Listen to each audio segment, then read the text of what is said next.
Hello everybody and welcome to the Thursday edition of Video Clips. The incompetence of today's medicine with its overdiagnosis and overtreatment and subsequent harms is so significant that mainstream publications are starting to feature articles on this topic, and I think that's a good thing. More people need to understand this. So, according to an article in The Atlantic, quote, "It is distressingly ordinary for patients to get treatments that research has shown are ineffective or even dangerous." This article, by the way, was called "When the Evidence Says No, but Doctors Say Yes." According to the article, some doctors just don't know because they don't keep up with new developments in medicine, but other doctors continue to deliver treatments because they're profitable or because patients just come in and ask for them. Understanding studies of treatments can be difficult even for doctors, let alone for patients, because in many cases drug trials involve thousands of patients and conclude that a drug indeed saves lives or reduces morbidity or something of that nature, but this does not necessarily mean that the drug will benefit a particular patient. There are all kinds of things that need to be considered, like the number needed to treat, how much a patient is like the patients who were in the actual trial, and many other factors. Now, what I did for purposes of this article and for this particular video clip is I checked several of the studies that were referenced in the Atlantic article before I reported on them, and some I chose not to because I didn't think that the evidence was quite as strong for the statements they were making. And then I added some additional research of my own to create this article here. So the references are at the end, and you can get this article from the HealthBrace Library. I started with the Atlantic article, and then I worked my way through their references to prepare what I'm saying to you today. Now, the first thing is a 2013 study that the article cites that looked at all of the articles published in the New England Journal of Medicine between 2001 and 2010. Out of 363 studies, 146 of them showed that a standard practice had no benefit or was actually inferior to previous practices it was designed to replace. 138 articles supported the efficacy of a practice and 79 were inconclusive, which means that 62% of the studies that appeared in this particular journal during this time frame were not effective or were harmful. And those practices that were inadvisable included protocols that are recommended to millions of people, for example, aggressive medication to lower blood pressure, and advice that's often given to breast cancer patients to avoid lifting weights if they have edema. Actually, the opposite is true. The weightlifting and the exercise resolve a lot of the edema. An Australian study arrived at the same conclusion, and they were able to, the researchers in this study were able to identify 156 practices that were unsafe and or ineffective. A new review of 48 studies, involving 13,000 clinicians, concluded that doctors tend to underestimate, in general, the potential harms of screening tests and overestimate the benefits. And I'll return to that shortly when we take a look at cardiologists and how they actually make decisions. According to the Atlantic article, the 21st Century Cures Act, which was passed in December of 2016, makes it highly unlikely that this situation will change anytime soon. The new law, believe it or not, lowered the standards required for FDA approval for new uses for drugs and devices. Additionally, President Trump is operating under the very false impression that the FDA is currently too restrictive in its oversight of drug companies and its approval process. The president says he intends to slash regulations restricting the FDA by as much as 80%. Now, based on what I know about this situation, it is just hard to imagine that the FDA could become any more accommodating to the drug companies than it already is. In 1992, Congress passed the Prescription Drug User Fee Act, commonly referred to as PDUFA, which allowed the FDA to charge drug companies to have their products reviewed. As you might imagine, this resulted in significant increases for approved submission. Now, in 2008, just to give you an idea of how it escalated, the approval rate had reached almost 50%. That's kind of hard to imagine. By 2011, it went up to 86%, which included several previously rejected drugs and devices that when they were resubmitted this time around, they were approved. In 2014, approval rate hit 88%, 2015, 96%. Now, personally, I would love to see the 4% that they're turning down. I mean, it must be like injected arsenic arsenic or something. It must be really, really heinous for them to say no to that. The FDA is not likely to change this anytime soon, because I looked this up online. In 2016, the FDA has to publish a lot of data. One of the data points they published is how much money they billed the drug companies in 2016. It was over $718,669,000. So I'm sure that the people sitting in the FDA building are well aware of the fact that many of them would not have jobs if they actually discontinued this practice. Now, this is truly frightening, since once drugs or protocols are approved, it can take years for doctors to stop using them, if they ever stop at all, even when the evidence is overwhelming that they're useless or harmful.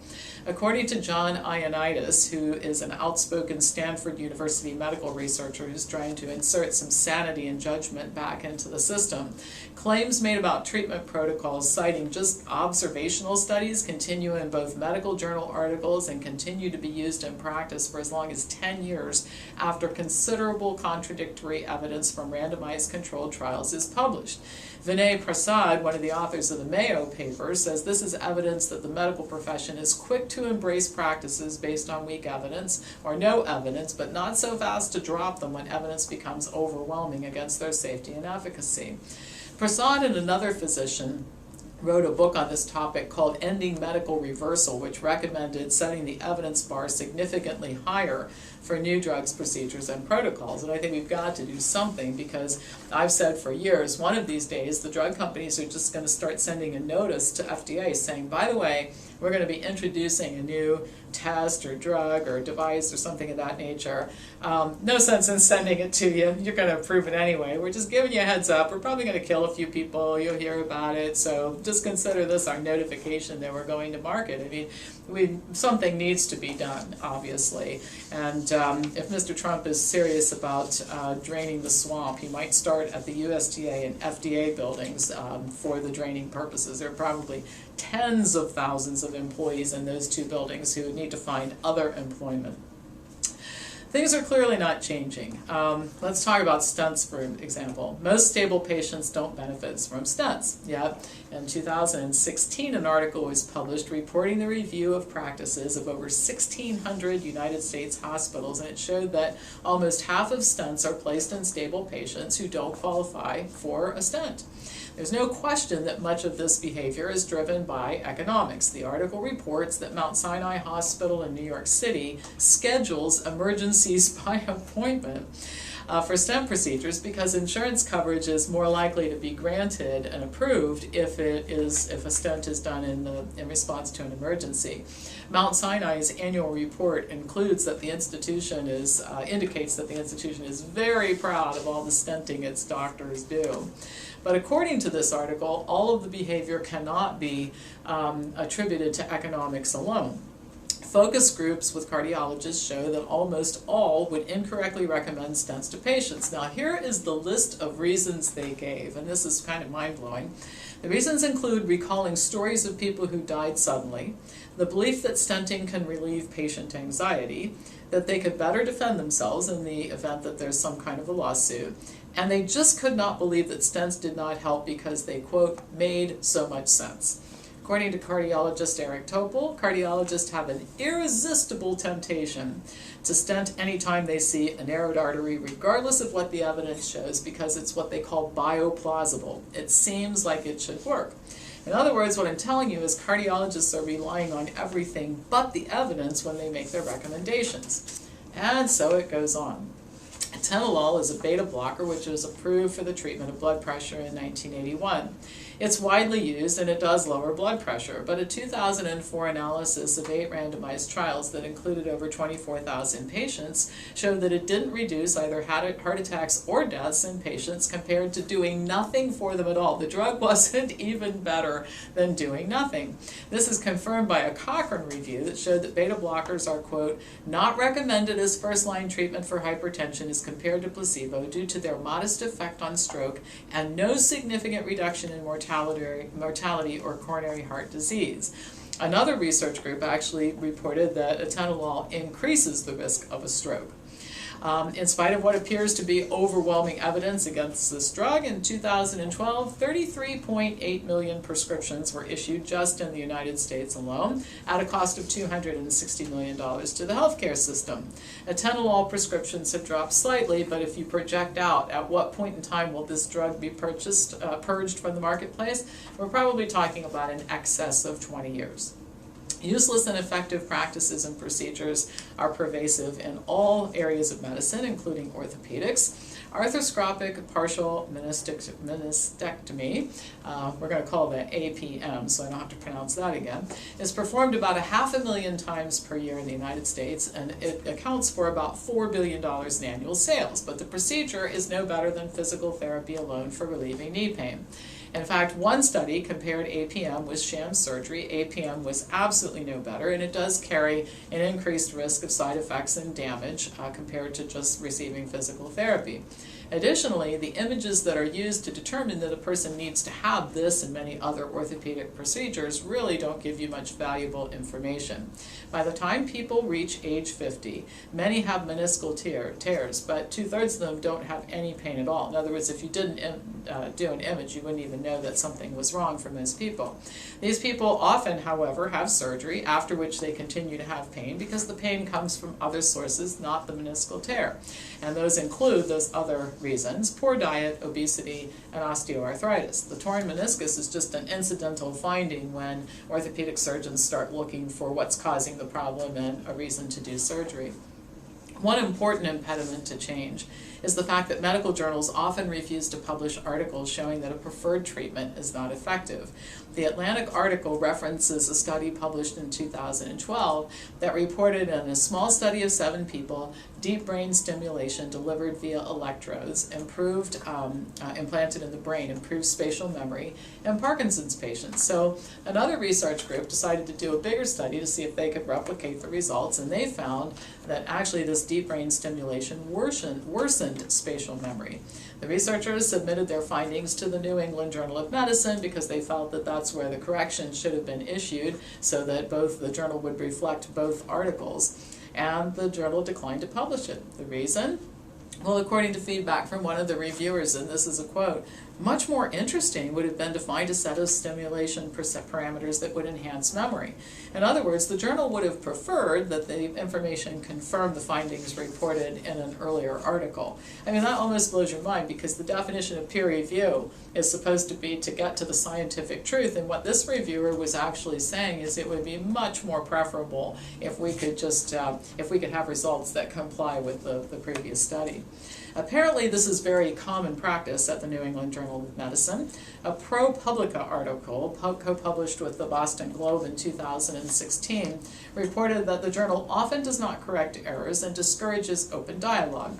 Many doctors and researchers were interviewed for this particular article and reported all kinds of incidents of misbehavior. One group of British scientists said that in many cases, the New England Journal of Medicine failed to disclose that the questions answered in some of the studies were not the ones researchers claimed they were investigating in their original protocol, which probably means that the results for what they were investigating didn't come out so well, so they looked for some type of subset analysis that showed a benefit that they could then report in a medical journal. When the scientists wrote letters to the editor, they received dismissive responses. Their letters were not published, and the journal made no changes to the articles that were the subjects of the complaint.